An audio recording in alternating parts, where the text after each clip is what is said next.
Hello and welcome. This is Best Foot Forward Shoes, the podcast. Thank you so much for joining us. This is episode 15, and I think it's safe to say that this might be the highest profile guest which we have had on the podcast so far. So, all the way from Utah in the United States, this is Andrew Dutton, 80 Sneaks on Instagram. How are you doing, mate? Thank you so much for jumping on. How is your Sunday evening going? Thank you for having me, man. Sunday's going great. Just kind of relaxing, getting ready for the week with the family, the kids, getting all that stuff going and Yeah. happy to hop on and chat. Nice. Well, if you don't know who Andrew is, he has a rather successful Instagram page. Would you call yourself a professional sneaker photographer? I know you're also a middle school teacher as well. What would you kind of categorize yourself as? Oh man, I'd just say someone who's super passionate about sneakers and photography. So I've been able to do some fun stuff, I guess, professionally with photography and sneakers. So we could say just jack of all trades. Yeah, nice, nice. Well, if you kind of, I'll link obviously everything is going to be linked in the description if you want to check out Andrew's stuff. So basically the first kind of question I wanted to ask you to kind of start this whole thing off is what sort of took you from being, I guess, a young man and wanting to be into the sneaker photography business and kind of pursue your passions a little bit more. What sneaker or what inspiration kicked everything off for you? So it's kind of, I don't know, I've always had, since I was a kid, I've always had a wide range of interests. I've always been into sports, loved basketball growing up, played basketball a lot in my driveway with my friends, played all through high school, and did all that. And I feel like that was my first introduction to like sneakers, because in basketball, like at that time, you paid attention to what people were wearing on the court, you paid attention to what your teammates were wearing on the court. And it was back, I don't even know how old I was. I was young, so I grew up in a small-ish town in Idaho, not really known for sneaker culture or anything like that. And we had one small Foot Locker in our mall that, didn't really get much. Eventually, like went out of business, and they left the mall because they just weren't getting enough business. But anyway, that was my exposure, East Bay magazines, and Mm. then seeing what like the local high school teams. So my dad and I would go watch local high school basketball games and seeing what the players would wear on court. That really sparked my interest. It's like, man, I really wish I could have those shoes. I wish I could have those shoes. And seeing some of those elusive Jordans at the time. I remember seeing a pair of Laney Jordan 5s that some guy was wearing on the court, and I thought those were incredible. I remember seeing someone wearing the Columbia Jordan 11s back in the day. I think it was like '01, or I can't remember exactly when it was, but uh, seeing those things, it just made me like, it just had that aura, that mystique after it that experience as a kid. You see something you want, but you don't know how, like the avenues to get something like that. And so that piqued my interest in sneakers. And then as far as photography goes, my dad has always been into photography. We would do a lot of like family trips and stuff during the summer because my parents were both teachers, and he would always have his camera and taking pictures of us and doing all the things. And that kind of got me interested in photography. And then it wasn't until, let's see, it was like through the pandemic 2020, like a lot of creators, we were forced to kind of stay inside and do things to occupy our minds. And I started crossing over and blending my love of sneakers and my love of photography, and have continued to do it since then. And it's been really fun. Nice, nice. Well, yeah, again, if anyone wants to see this work, I just put a few photos up, but there is a ton more online where there's brands that, like, obviously they send you the sneakers to be able to photograph for them. So, I mean, you're kind of in a very, very blessed position of being able to have these shoes sent to you to be able to pursue that creative process of photography, and also just kind of check out new silhouettes. So if there's anyone who can speak on new silhouettes and comfort and the kind of different materials that brands might be starting to use, it's probably you, because you've got a very wide range of sneakers in the collection. And how many of those do you actually keep, just if you don't mind me asking? Anytime a brand keeps them, I usually wear them because Yeah. like I feel like it wouldn't be doing justice to like their gesture. Mm. If they sent me something, it's like, oh, cool, thanks, and then take some pictures and then be done with it. Yeah. So I usually wear them because I want to see how they feel on foot. Yeah. Because people are always curious about how shoes feel on foot. Like, yes, Definitely. they look beautiful. Yes, they look gorgeous, but how do they feel on our feet, you Mm. know? So, usually at the end of every year, I go through my collection and I try to like downsize Hmm. because I only have so much room. Like all of us only have so much room to Yeah. collect things. And either I'll donate some pairs or I'll, sell some pairs just to clear out some space. But for the most part, I keep most of the stuff that brands send me because I want to wear it. I'm Hmm. curious, and it's just fun. Like everyone who's in sneakers really enjoys like getting that new pair, wearing it, seeing how it feels on foot, putting it together with an outfit or something like that. Like that feeling of being able to get something and then style it however you want and wear it. It's a good feeling. And so yeah, I try to do that with everything that comes in. Well, you've got a pretty large collection right behind you, as you can see. I mean, that's bigger than what I've got. I only live in a unit, so I only have a certain amount of space. And yeah, I didn't do as much of a downsize last year as I probably should have. My wife's not too happy about that, so maybe I'll just get less sneakers in 2025 to be able to counteract that, or just get a bigger house. So, There we go. one or the other. The other question I kind of had relating to that was that you obviously probably have a couple of sneakers that are your favorite sneakers, but what are the kind of ones that are your number ones or like your top five, even just straight off the head, kind of the ones that you always love coming back to, either photographing or just wearing on feet? Right. So for me, like I've tried the last couple of years in my classroom to wear a different pair of sneakers every day, Hmm. just as a way of one, like to rotate all the shoes that I have in my collection so they get worn, and not just sitting there collecting dust.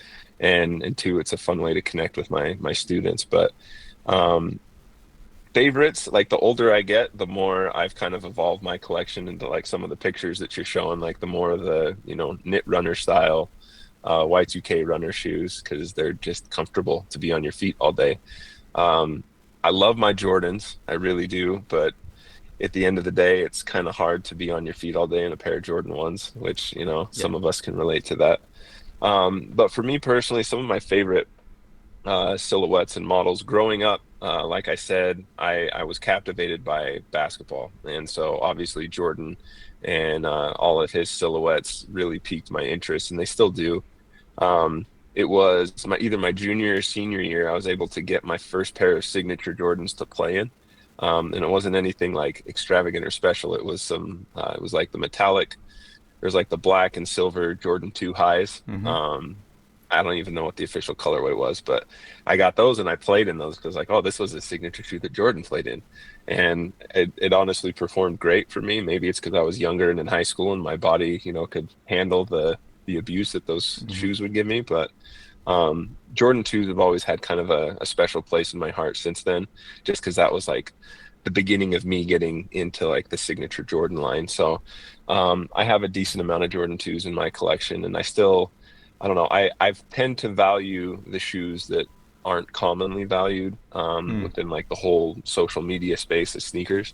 Um, just because of that personal reason, right? Like it brings me back to my childhood and it makes me just, have those feelings of nostalgia, seeing that shoe, wearing that shoe. And I personally think it's a beautiful shoe. I know some people don't, but Hmm. Jordan 2s are beautiful. I love the Laney Jordan 5. We kind of already mentioned that one. Um, man, trying to think of other ones here. The other ones that I really enjoy, like, and I might get a little, heat for this, but my favorite Jordan 1 collaboration are the Mm. Unions, the original ones, like the Hmm. Storm Blues and then the Black Toes. Beautiful, Yeah. absolutely beautiful. Can't wait for the new ones that Yeah. they're going to be supposedly dropping this month from what I've seen, but Okay. we'll see what happens. So yeah, those both of those Unions, Jordan 2s, Laney Jordan 5s, and man, it changes so much. Like my favorite five, but those ones, those four-ish there, those are probably my consistent like ones that I will continue to love as my taste evolves and changes throughout time. But I've been really, like I said, loving the Y2K runners a Hmm. lot, especially being in the classroom, being on Hmm. my feet all day, just really comfortable. Favorite current model for that would probably be A6 GT 2160s. Hmm. Those have been very comfortable on foot, and I love a lot of the colorways that A6 has been cranking out with those. The like this one here that I've just quickly popped up was the Earls collection one, which is Beautiful one. pretty close to, Australia. New Zealand is kind of our nearest neighbor, so to speak. That's one that I really wish I had gotten. It's one of those. It kind of came out around this time last year. I feel like it was close to like March, and it was one of those like I've either choose this shoe or this shoe. You kind of obviously we don't have unlimited amounts of money, and I had to pick between one, and I didn't pick that one, and I regret not getting that one. So, damn, seeing that one again makes me kind of want to go and jump on resale and grab them. But yeah, I think you chatting about Jordan 2s and kind of the not hate that they get, but not as much love as they get for Jordan 1s and 3s and such. Jordan 2s are something that a lot of people, I suppose, have different opinions about. I think we shouldn't be afraid of talking about sneakers that aren't hyped. I suppose the hype train that kind of comes along with, say, Travis Jordan 1s and that kind of shoe, I suppose it does sweep people up and it kind of brings new people in. But then there's also so many shoes that come along throughout the year or have come along in the past that still stand the test of time. Like your Laney Jordan 5s. And a lot of times shoes will have more of a personal meaning. Like, just for example, these shoes here, the Up There 2002 Rs that I have, these are the shoes that I got when I got married. Like, they are That's awesome. shoes that they have pride of place right there, not because they're like the most expensive shoe, but because they have a sentimental value. So the way that those Laney Jordans kind of feel for you is kind of how a lot of people feel about shoes. So no, I really enjoy hearing more of a personal collection and not just thinking, oh, I'm going to wear these Travises today because they're super hype. So I really enjoy people who have that opinion about sneakers. I'll move quickly on to my kind of next question, which is the creative process that you kind of have, and a lot of sneaker creators have, is, I suppose, cyclical. It goes, throughout the year. You get a bunch of releases, and you photograph them or video them, and then they kind of sit on the shelf. How do you kind of push through kind of that cycle and kind of, I guess, live in the moment with a sneaker, but also how do you push through any sort of burnout? Say you've done a photo this way, you've done it that way, and you're like, oh, I don't want to do the same thing again. So how do you kind of think of new ideas of photographing or doing a video? Well, for me, like I was talking with my wife about this the other day too, because I can't remember what shoe it was that I recently shot. But it was like the second or third time. I haven't posted the pictures yet. I think it was the Unions Jordan ones that have the weave on the side, the white ones. Yeah. I shot those when they originally came out, like really excited about those. And then like I reshot them again and I look at the images that I shot versus the ones I previously shot. And it's like, for me, like I can see the difference between when I first did it and have done it most recently. And I think the beautiful thing about photography, at least for me personally, is that I'm constantly like learning or trying to do new things, or I see things differently the second time around that I would photograph a shoe versus the first time around. So maybe like the first time around the shoe just dropped, I want to get some cool pictures of it, and then we kind of, like you said, forget about it, move on. But then I'll go back maybe a year or so later, wear that shoe, maybe have some experiences wearing that shoe, and then kind of tap into some of those feelings that I have after wearing it a couple of times. And then that can kind of navigate and inspire what I want to do as far as photography goes. But for me, like my little studio, you can kind of see it like back here. So I have like my shoe wall and then my studio back here where I would do all my photography. And I'm down here like pretty much every day. Like this is my like wind down time. Like for me, like most people would choose to like watch a show or play video games or whatever they choose to do. For me, like this is where I go to escape. It's just to create something. Oftentimes I'll take pictures and most of those pictures don't make it like what you see on Instagram or that I'll save or even want to do anything with. But it's just, I don't know, there's just a process in photography of setting up the shot and shooting the shot and the post editing stuff that's just therapeutic in a way for me. So it's nice to just come down here and do that. And then I feel like doing that, just ideas will just come more naturally in my head with the way that I want to portray a certain sneaker, the feeling that I want to give in the photograph. I guess it's hard to quantify, isn't it? Trying to like, how do I do the thing that I don't feel like I'm really consciously thinking about? I guess it's hard to quantify, isn't it?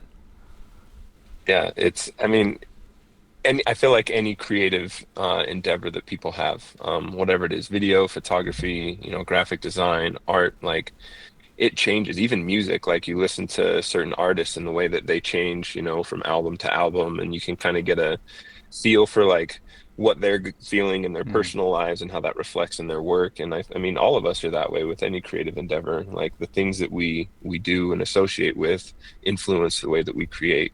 And it's just it's fun to look back and see like where things used to be when I first started, where things are currently at, and then mm, just how that progresses and changes over time. yeah. And in that kind of span, have you kind of experienced any sort of creative burnout? Has there ever been any periods where you're like, I don't want to do this today? You said that's your safe space. Is there any time where you're like, oh well, I don't really want to do this today?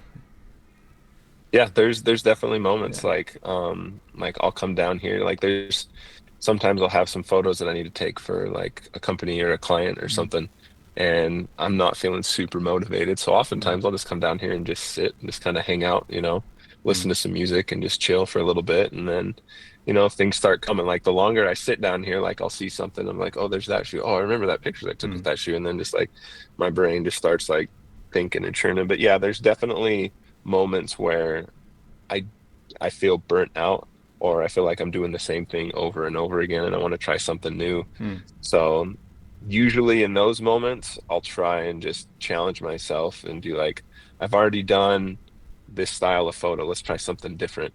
So there's my son. And in that kind of moment where you're kind of thinking about things, a lot of the time you'll find yourself on social media, like your Instagram or YouTube or something like that. And you can spark a little bit of creative inspiration, especially if you kind of follow really, really good people. So, is there anyone that you kind of follow to provide your own creative inspiration?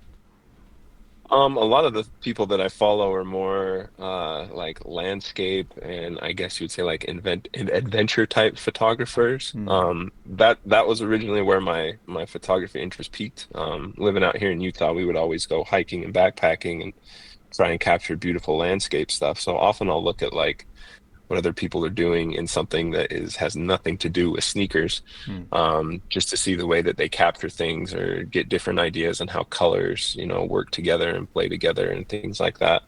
Um, I can't really pinpoint anyone specific. There's a guy that did used to live here in Utah. He travels all over the place. Now it's like Moon Mountain Man. He travels all over the place, does beautiful photography work.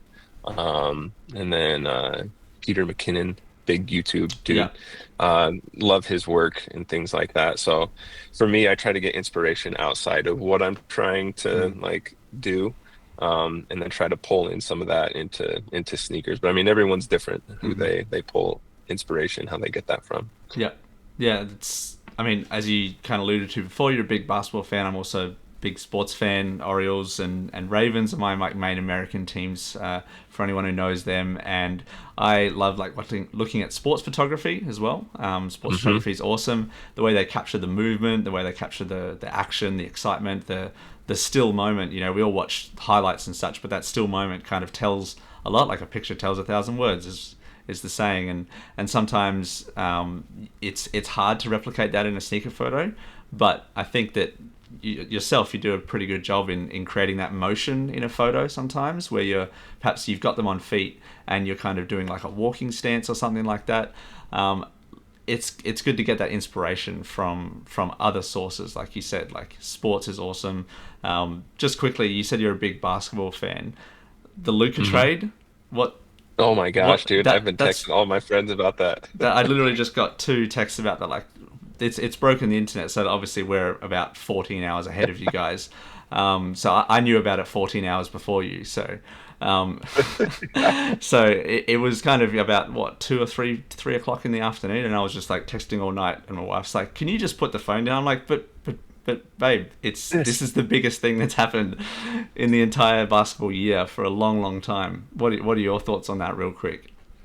Oh, that was crazy. So I found out last night around like 10:45, 11 p.m. at night. Mm, We were watching a movie as a family, and one of my friends calls me. He was like, "Why is he calling me this late? Like, what's going on?" So I mute it, and I was like, "No, we're in the middle of a movie. Like, I'll call him back later." And then he keeps like texting me. He's like, "Did you see the trade? Did you see the trade?" And I look, and I was like, "Oh my gosh!" Like, I was shocked initially, and now I'm just like, everyone's like, "Oh, who won the trade? Did the Mavs win the trade, or did the Lakers win Yeah. the trade?" And I'm like, "Yeah, I don't know at this point. Like, it's just, still think like it's just shocking that the Mavericks would just deal their franchise player Yeah. like that. I think they talk It's about his weight crazy." a little bit and perhaps some injury-prone issues, but I mean, Anthony Davis was nicknamed Mr. Glass for a good deal there. Like, he's not exactly injury free at all, so it's just weird. I don't understand what's happening, but yeah, it feels like how are LeBron and Luka going to play together? I don't. They almost play the Exactly. same role. I don't get it. Maybe it means LeBron's going to take a bit of a break, perhaps, like on the offense or defense. Anyway, Yeah, the other big interest in your life as well, as you've obviously got in your head, is the Super Bowl bound Philadelphia Eagles. How has this season been? You absolutely. know, with Saquon Barkley coming to the team, some of these stuff with AJ Brown, with Jalen Hurts, all of that. It's been a pretty wild year.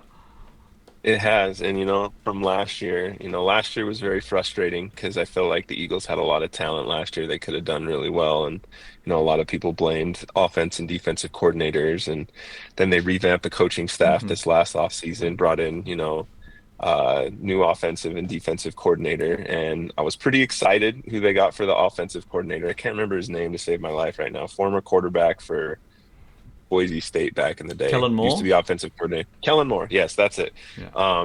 He did a great job with the Cowboys when he was Hmm. there. He did a great job with the Chargers when he was there. And so I Hmm. was like, okay, this will be good. And then we got Saquon, and I was like, Mm. is he going to be healthy? He's had injuries, and Yeah. then he's had the year that he's had. And Yeah. it's been crazy watching that. Like every week is must see. Like, what's Saquon going to do this week? Hmm. Like, is he going to do some reverse hurdle like he did earlier this year? And Yeah. like just going Speaking of nuts. things So that broke the internet, yeah, right, yeah, that thing was that crazy. was crazy. And Yeah. so yeah, it's been a fun year being an Eagles fan, and I'm nervous about the Super Bowl because last time the Eagles played the Chiefs in the Super Bowl, like I feel like the Eagles were definitely outcoached in that Super Bowl. So hopefully, coaching staff has learned a few things, and it's competitive, close game. Mhm. That's what I'm hoping for. Obviously, I want the Eagles to win, but Yeah. I just hope it's competitive. A lot of people, so in Australia, just for context, it's Monday morning. It's like 11 a.m. on a Monday morning is when the game happens, and a lot of people take work off, go to the pub, go and have a beer and such. And I think this year is probably one of the least exciting years from a lot of people. Like, most of my friends are like, "Oh, I'm just going to watch it at home. Don't really want to go and watch the Chiefs win another three-peat if that happens." Or Right. a lot of them are Cowboys fans. You know, Cowboys are very popular, so they hate the Eagles, all that sort of thing. So it's not a huge amount of hype around it. Just for my interest, why are you a Eagles fan? How did that kind of come about? If you live in Utah. Yeah, so it's kind of random. So like I said, I grew up in a small city in Idaho. Mm. Idaho doesn't have any professional sports teams.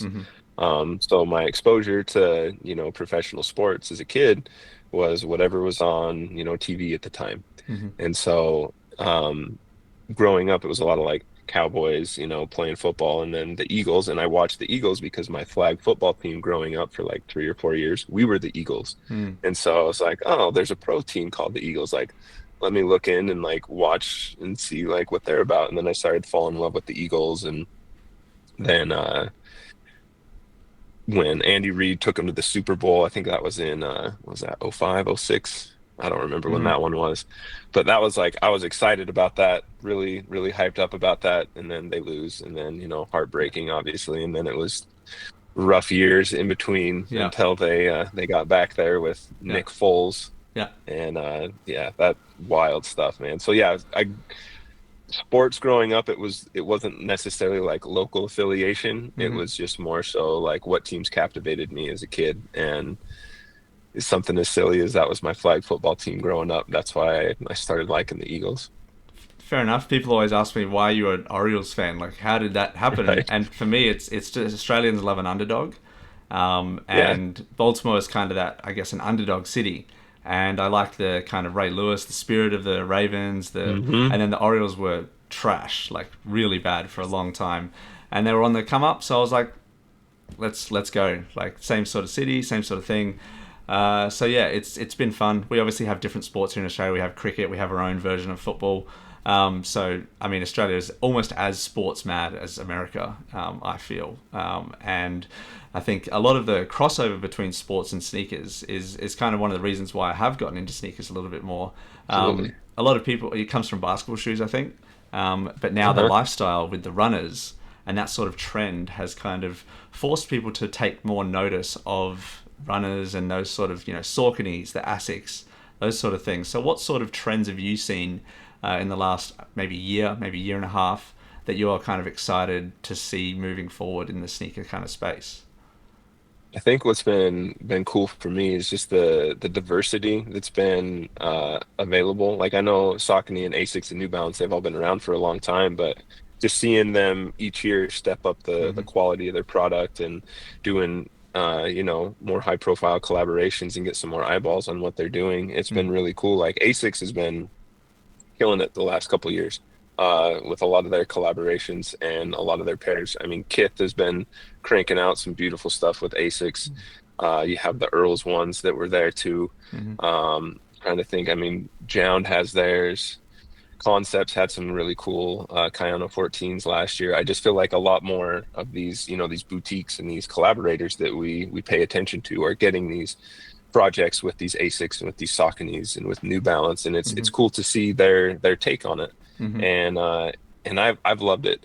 It's been really fun to kind of branch away from my Jordan Nike obsession, and learn to appreciate what some of these other companies and these other brands are doing because there's beautiful stuff coming from every brand, and I Yeah. think it's kind of, I don't know, like sneakerheads, we love sneakers, but I feel like majority of sneakerheads love like Nikes and Jordans. And Yeah. then when you start getting into these other companies, not so much. But for me, I've always loved like, something that might be a little bit more quirky that, not a lot of people are interested in. Hmm. Just from like a color perspective, a materials perspective, it's cool to see what all these different brands bring to the table Hmm. and be able to find something that I'm interested in from them.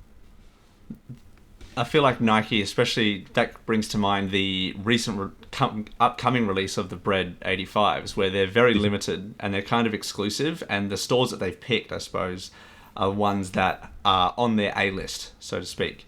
And Yeah. it kind of feels like Asics, Saucony, New Balance are kind of leaning into the collaborating with smaller boutiques, but also still making waves and kind of bringing the smaller boutiques up. I use that as a pun to talk about up there. The Yeah. store in Melbourne is probably, I would say, the best sneaker boutique in Australia in terms for their selection and also just in terms of their kind of power with New Balance and Asics, what they've done. And it's really awesome to see those smaller brands coming up a bit more. Like, there's only so many trophy room Jordans that we can kind of have. And I think that's one of the best things about the sneaker space is that there's so much diversity and so much for everyone. You know what I mean? Absolutely. I think it's and like you said, some of these smaller boutiques, they're coming in and telling their own stories. And a lot of times there's stories that not a lot of people know about. Hmm. And it's really cool to get some fresh takes in the sneaker world because we always have the Travis Scotts, the trophy rooms, the unions, and these big like Alma Manier, all these big high level profile collaborations. But in between all that, like Hmm. you said, like there's these small shops that do some amazing things in their area, and it's Hmm. fun to see them get global attention. Like up there, they killed it last year with Hmm. their New Balance collaborations. Yeah. I still need to circle back and get those, but I mean, Yeah. it's fun to see people who aren't really in it for the attention get the attention, and then everybody just loves it. Yeah. Well, I got both of those 860 V2s, and yeah, I mean, if you're going to photograph one Beautiful. sneaker, those are awesome, especially the Blossom pair. Like that, those Yes. colors are super nice. But are there any sneakers that you're incredibly excited about for the upcoming couple of months, or even towards the end of the year, or even 2026? Are there some that you're like, I have to have them? Man, like I don't know. I looked at what's supposed to be coming out this month, and it's like I don't know if I have enough money to buy all the things that are Yeah. going to be coming out this month. Yeah. Like the Reimagine Jordan 5s Hmm. coming out, the metallics. I have whatever the last release was, but every time I see this new one, I was like, ooh, that shape just looks a little bit different. It looks a Mm. little bit better. The edges are like, they got that nice defined white edge. So those. Um, I don't think if I don't get the bread ones for retail, which I don't know if I will, I don't think I'm gonna get those. Like Hmm. those are, it's a beautiful shoe, but man, I don't know if I could justify paying what they're going for Hmm. on resale sites right Yeah. now. Um, Yeah.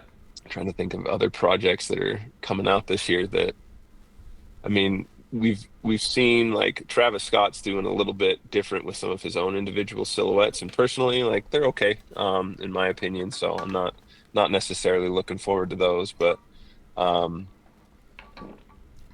looking forward to those J tips. I think it was like the Jazz Nines Mm. or whatever they were that he leaked the other Yep. day. Those are looking really good. That silhouette's looking really good. I also saw, I can't remember where I saw it, but his last one, those Matrix, those Saucony Matrix that Hmm. he did. Hmm. Apparently Saucony's doing collaboration with Color Plus. They did a Shadow 2 Okay. um, last year, year before last year. They're doing a Matrix with them, and they're more like earth tones, which I love earth tones. Hmm. So that'll be a fun one that I'm looking forward to as well. I mean, I feel like the collaborations and the shoes that I look forward to most are the ones that we don't know about, right? Like the It's surprises that true. come that weren't leaked online, that like haven't been known about for a year Hmm. plus, that everyone's known about. Just the ones that just pop up and you're like, oh, okay, Yeah. that's awesome. Like I want to get that. Hmm. For me, I think it would be Like last the year, Joe Freshgoods one, the aged well one. yeah, Sorry, I the didn't 992s, didn't mean to interrupt. Keep yeah, going. those ones. No, you're good. Yeah, those 992s. I forgot about those. Those ones, I want to get those. Absolutely have to get those 992s, Joe Freshgoods. But I feel like last year, like we didn't know months in advance about like the Kids of Immigrants Air Mm. Max Thunders. Like beautiful shoe, beautiful story. New collaborator with Nike and told their story beautifully. And so seeing pairs like that weren't on anybody's radar that Hmm. come up on as really quick, and then we just fall in love with. So those are the ones that I'm Yeah. looking forward to. Are you on the loafer train? The No, I 1906 L thought loafer? No. I can't. I don't know why I can't get on that. Fair enough. Fair enough. Yeah, the suede pair's releasing in a couple of days here in Australia, and I'm 100% going to grab them. Trying to maybe limit a couple of pickups to maybe like two a month or something here in Australia. We obviously don't get everything that you guys get in America, so Right. we kind of have to pick and choose what you're going to get. We don't get everything, and even if you want to ship like the aged well pair, which we just spoke about, they were kind of not shock dropped, but they were like, I don't even know, released early. Let's just call it that. And they were in Right. my size, but they were like $500 Australian because of the shipping. And I was like, yeah, it's just it wasn't viable. Perhaps if I was making tons of money off the content, of course, but not at that point. So I couldn't really justify it. But there's that Right. shoe, then obviously the Saucony ones. I do actually really like those Travis Scott Jordan 1 lows, the Fragment, the all white with the blue. Those Like ones are gonna look good. those ones are really nice. Like there's a fair few of those that are coming out. I mean, it like you said, it's awesome just to see ones that just pop up. They just suddenly just appear. Like we just spoke about the 860 V2 from up there, the Blossom pair. Hmm. That no one knew anything about that shoe, and then a day it gets put on Instagram, and then the next day it's available for anyone who entered the raffle for the first one. And I thought that was like one of the coolest kind of sneaker releases of, rewarding the kind of Australian consumer. Like we got the email Yeah. first before anyone, so I was like pretty much told all of the friends in the US like who wanted to get it, like, hey, jump on this link, you can grab it now. And they're like, oh, I didn't even receive that email, because they were kind of rewarding Australian consumers a little bit more, which I really like, just from a purely patriotic, Absolutely. biased stance, that sort of thing. So, again, it's awesome to see so much variety, and yeah, I'm excited to see what's coming up. Just wanted to kind of finish this off with a larger topic and a little bit more of a general question as to what would you say for anyone who's wanting to get into sneaker photography, or even get into sneakers just in general. What is some, I guess, advice around that content creation and then also collecting? Right. So we'll go with collecting first. Mm. Like I feel like collecting, anybody who's starting out, like it's like, oh, I want this pair, I want this pair, I want this pair, like, and you just always have all these wants that you want. It's okay to be patient. Like, Hmm. just be patient in the sneaker game. You don't need to build up a massive collection, right away, because there's, financial burdens that come with that. Hmm. So be financially responsible when you are starting to get into sneakers and starting to collect sneakers. For me personally, when I started getting into it, if I didn't have like, so I set up a separate PayPal account, that anytime I would sell or offload any shoes, I would put that money in that PayPal account. And that was my sneaker money. I would never spend any of my like salaried money, anything on sneakers. It was only from that specific PayPal account. And if I didn't have anything in there, Mm. I couldn't Yeah. buy a pair of shoes. So then I'm like, okay, I need to sell this, or I need to hustle up and do some photography to get some money to do this. Um, so just be financially responsible, when it comes to collecting sneakers, because it's real easy to, try to go get all those grails. You want to just get them all right Hmm. away. Just be patient. Be patient when you start collecting. And then as far as the content thing, I would say if you want to get into sneaker content or sneaker photography, get into it for the right reasons, which is just because you want to share what you love with Hmm. everybody.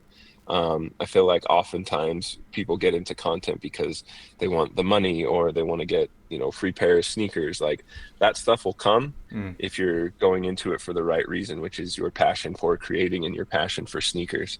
And so that's what I mean, I continually preach that, through my Instagram channel, like, be yourself, express yourself. You don't need to follow what everybody else is doing. Do what you love, and eventually, like, things will work out for you. And I can't remember who said, I think it was like Rick Rubin or something, that was like, create for the love of the art.